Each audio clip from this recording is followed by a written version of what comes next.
Today we're going to talk about metabolism. And metabolism is the sum of all of the chemical reactions that go on in a cell. So there are a whole lot more reactions occurring in the cell than what we're going to talk about here. What we're going to be focusing is on energy metabolism, which is reactions that are used to derive energy, and then a few of them how we spend energy. Catabolism is going to be reactions that are going to break things down. These are going to release energy, where anabolic reactions are going to require that energy is put in. They will build things. In the body, most of these reactions are going to be coupled. You're going to take the energy created by one reaction and use it to fuel a different reaction.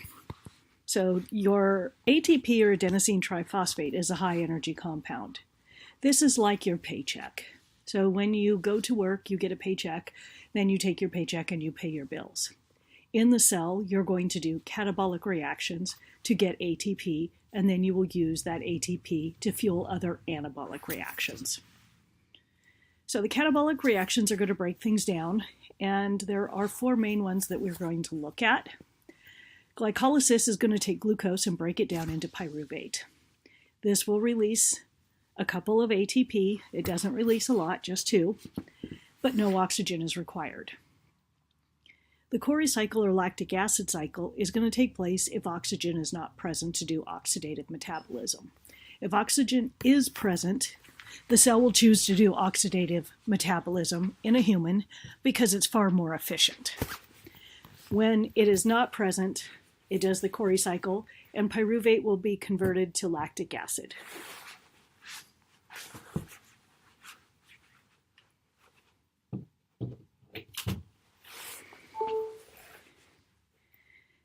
The Krebs cycle, or TCA cycle, this is used in the presence of oxygen to restore ATP to the cell. This one will generate quite a bit of ATP. And then the electron transport chain is used to convert these other high energy compounds that you're going to get out of the Krebs cycle, and you'll use it to make ATP. So we're going to go through each of these cycles here. What is on this screen is kind of the key features that for my class, these are what you really need to know. I am going to be switching to some other screens to show you some other diagrams as we go.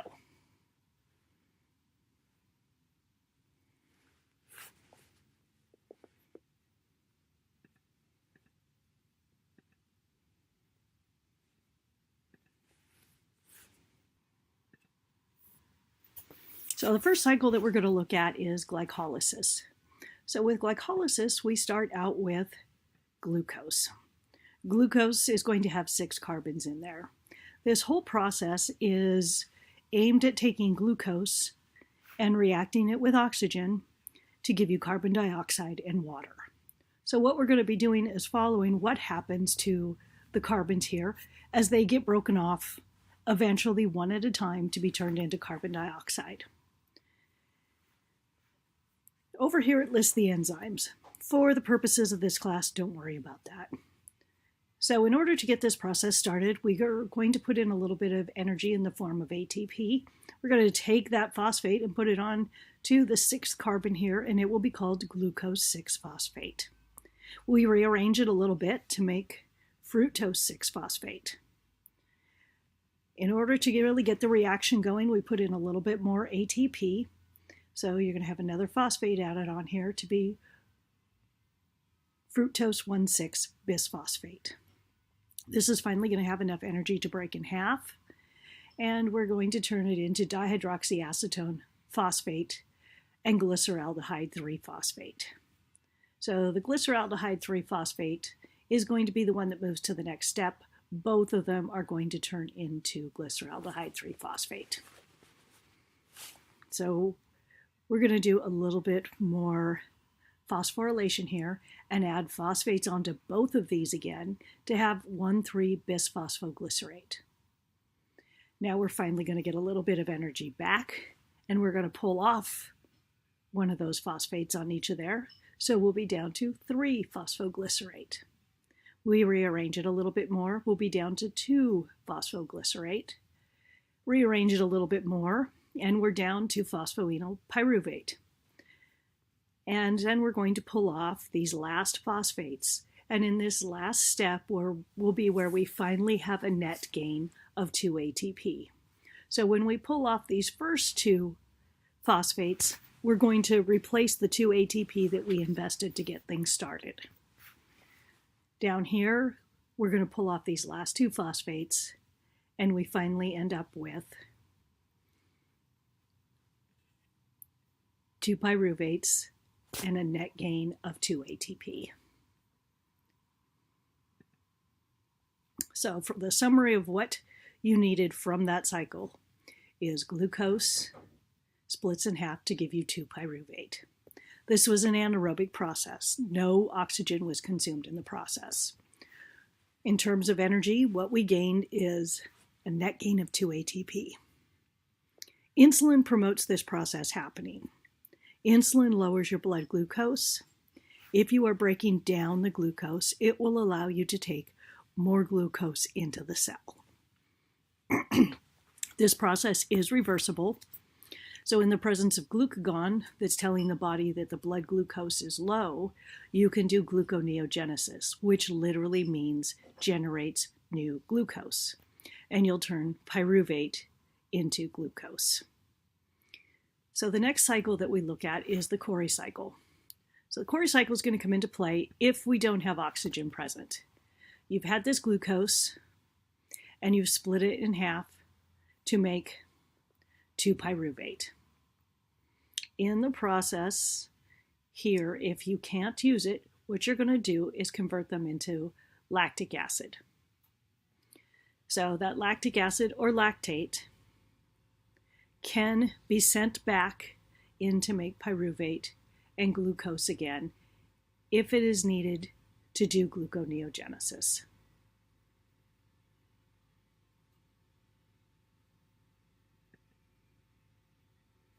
So that is anaerobic. So this will happen in your muscles when you are exceeding the oxygen that you can provide. So if you remember back when we talked about the muscular system and where the energy came from, if you're doing a sprint, you're going to require more oxygen than what you're taking in. So you're going to be relying on that anaerobic glycolysis. And this is why it will end up producing lactic acid. You don't have enough oxygen to break the pyruvate down in the Krebs cycle for aerobic metabolism. So you're going to turn over what you can't use into lactic acid. The other advantage is this is going to provide some of the things you need to keep glycolysis going. So the next step of the cycle is the Krebs cycle. Here you're going to take pyruvate and you convert it into acetyl-CoA. When you do that, it's going to release carbon dioxide.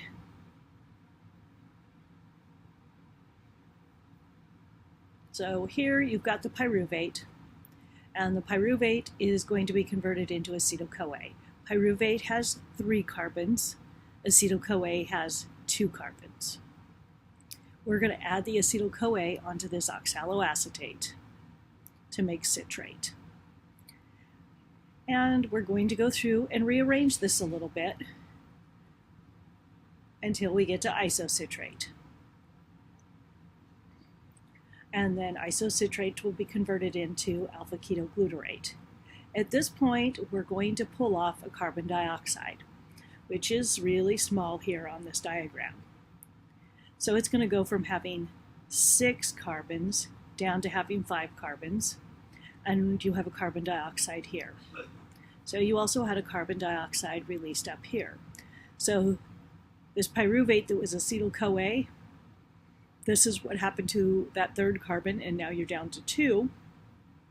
This is one more of those 3 carbons that's accounted for. The alpha-ketoglutarate is going to give up another carbon as carbon dioxide and become succinyl-CoA. Now we're down to 4 carbons again. So as we're breaking these off, you're going to get some NADH off of this. When we remove the carbon dioxide, we remove some electrons.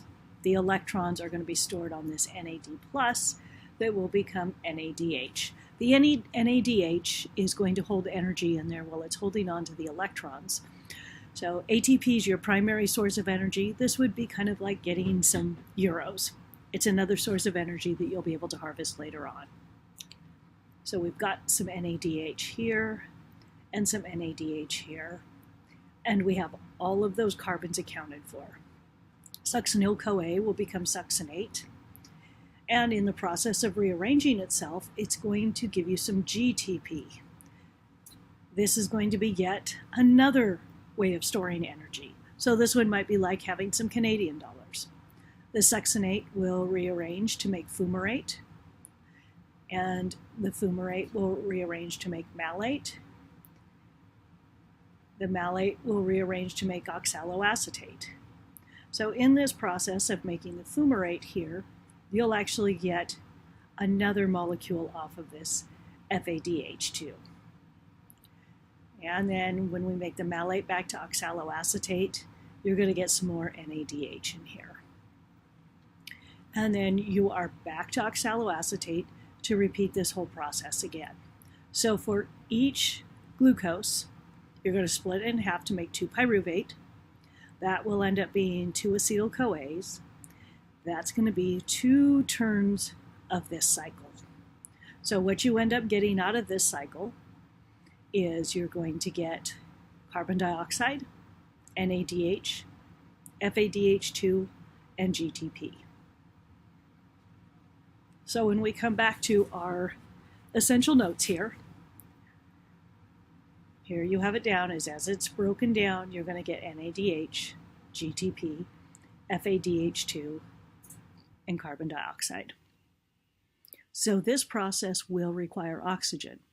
If oxygen is not present, it's not able to do this process, and instead it will have to go into the Cori cycle and make lactic acid. So now that we have this NADH, GTP, FADH2 in here, we need to be able to get some ATP from this. So remember, ATP is the preferred source of energy. So we're going to do this in the electron transport chain. So both the Krebs cycle and the electron transport chain occur in your mitochondria. That's why we call them the powerhouse of the cell. So with the electron transport chain, you have these protein carriers here that are going to carry electrons. Hence it gets the name electron transport chain. So this side is the matrix, here is the inner membrane space of the mitochondria. So what will happen is NADH is going to drop off its electrons here through this first protein carrier. So this protein carrier here is going to pump a hydrogen ion or a proton across to that inner membrane space. And it's going to keep going down the line. Each time it goes through one of those, it's going to pump a hydrogen or proton over to the other side. So each NADH ends up pushing 3 hydrogen ions across the membrane. FADH2 is going to come along, and it's going to drop off its electrons, but it's going to cut in line, and it's only going to pump over 2 protons. So what we end up with is protons and electrons being separated here. So we call this chemiosmosis, that we have these charges separated across the membrane. So these charges are going to want to come back together. And at the end, you've got this ATP synthase. What the ATP synthase will do is it will bring these protons back across to the other side and use that energy to put a phosphate on ADP, adenosine diphosphate, and make it adenosine triphosphate again, as well as allowing the electrons to be deposited off on oxygen and putting the hydrogens on there to make water. So this is how you're going to get ATP from the NADH and FADH2. NADH, each NADH will give you 3 ATP because it moves 3 protons. Each FADH2 will give you 2, And then GTP is going to just be a simpler mechanism where the phosphate's just going to get passed from the GTP to the ATP. So when we look at the totals we get here, each glucose is going to get an additional 34 ATP from the electron transport chain in the Krebs cycle, plus the 2 ATP that it would get from glycolysis. So the total net gain is 36 ATP from one glucose. So proteins and fats. So with the proteins, they're going to be broken down into their individual amino acids. The cycle above that we talked about is looking at dealing with carbons and turning it into carbon dioxide as the waste product. With your proteins, you're going to need to deal with the nitrogen waste. So the nitrogen waste will be removed by the liver and the kidneys and excreted in your urine. The remainder of it will either be glucogenic or ketogenic, depending on what the amino acid is. The glucogenic ones are called that because they can enter into glycolysis and be converted into glucose or pyruvate. The ketogenic ones are referred to as ketogenic because they will enter in at acetyl-CoA, and they can only proceed forward at this time, but they will produce ketones as a byproduct.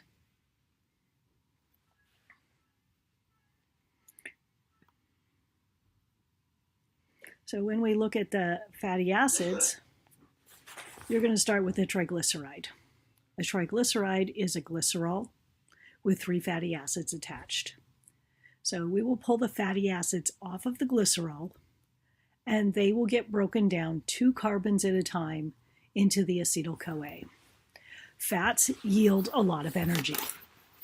A typical fatty acid in a human is going to have 16 to 18 carbons. So we'll just assume 16 carbons. So that would be at 2 carbons at a time. That would be 8 acetyl-CoAs from each fatty acid. Each triglyceride has 3 fatty acids. So that's 24 acetyl-CoAs.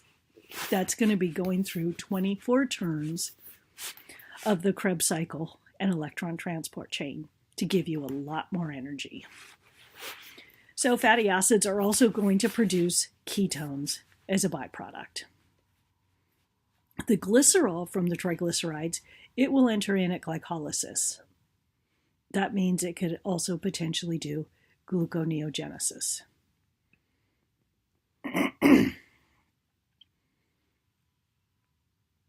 So with the deamination, the amine group gets pulled off of the amino acid. The acid end is going to be processed with the other nutrients and enter into glycolysis or the Krebs cycle. The proteins that are deaminated in the liver get converted into urea. That's going to be filtered by the kidneys and excreted from the body in the urine. So when we look at feasting metabolism, this is going to be most of the time when we have food readily available. It promotes fat formation. So the body still thinks that food is going to be hard to come by, so anytime there's extra, it wants to store it as fat. If you consume excess fat, it's only going to use 5% of the energy to turn it into stored fat. So imagine you ate an extra butter cube, 1,000 calories worth of butter. You would store 950 of them as fat. For carbohydrates, it's going to use 25% of the calories in the process of converting it to stored fat. So if you grabbed the sugar bowl and ate 1,000 calories of extra sugar, you would store 750 of them as fat. So you will store more of the fat, it's just more efficient to store excess fat. So a lot of times people are under the impression that they can just eat extra protein. The surplus protein is going to be deaminated. That's going to put some extra work on the liver and kidneys. If a person is prone to kidney stones, this is not going to be a good idea for them. What will happen is the fat's going to be displaced in the fuel mix. Instead of breaking down the fat, you're just going to start storing it. And then any protein that's not used is converted to fat as well. So essentially, too much of any nutrient is still too much and will result in storage. Sometimes people think the excess protein is turned into muscle. It's not. The only way to build muscle is strength training and exercise. So fasting metabolism, this is when a person is not getting enough food. So one of the things that will happen is you're going to break down glycogen stores, these that come from the liver and the muscle. The nervous system needs to use glucose, as well as the red blood cells. So the brain, if you do not have oxygen for the brain, it's not going to survive very long. It's very picky on its metabolism that will be done. About 1/5 or 20% of your daily intake actually goes towards fueling the brain. So protein from the muscle and liver can be broken down to make pyruvate if you are not getting enough carbohydrate to fuel the brain. So during starvation, this would be with a prolonged period of time without food. This is not necessarily looking at if a person is doing intermittent fasting. That's a whole different ballgame. Starvation is a more prolonged amount of time. So what you'll see is muscle wasting. The body is going to choose to do this because if it says I'm not getting enough nutrients, I need to cut back on my expenses. Muscle is expensive to maintain. It will start breaking it down. It's going to decrease metabolism. Breaking down some of that muscle is going to help lower the metabolism. It's also going to decrease body temperature. That will lower the expenses. It's going to decrease resistance to disease. It's going to look and try and prioritize the immediate survival. So your immune system is not going to get as much energy. It's going to receive a little bit lower priority. And you will start to build up those ketones from breaking down the proteins and the fats and develop ketosis. Ketosis will actually decrease the appetite. That may seem kind of counterintuitive, but really when you think about it, most of the time when we're eating, we're not necessarily eating because we're hungry. If you stop and think how many times you walk by your refrigerator and open the door just to look in there and see if there's anything you feel like eating, you realize that, wow, I eat just because the food is there. A lot of times, not necessarily because I'm hungry. So if a person was just sitting there feeling like they were starving, they wouldn't be very effective at helping themselves to get in a situation with more food. Ketosis allows us to remain functional during starvation. So alcohol metabolism, it's a bit on the higher end for the calories. Carbohydrates and proteins are 4 kilocalories per gram. Fats are 9, alcohol is 7.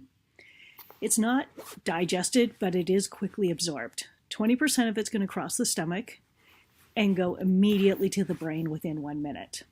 The other 80%, though, is coming. It will continue to go in through the gastrointestinal tract and be absorbed. Then it will be taken to the liver to metabolize it. When the liver has alcohol, it's going to prioritize dealing with the alcohol. It views it as a toxin. And the fats are not going to be processed. They'll be allowed to accumulate. So over time, this can lead to a fatty liver that's going to impair enzyme function. So alcohol dehydrogenase is the enzyme that processes alcohol. Levels of this do vary person to person. There are some ethnic groups that tend to have higher levels and some that tend to have lower levels. And a lot of it is related to how long alcohol has been in the population. And that is the end of this section of notes.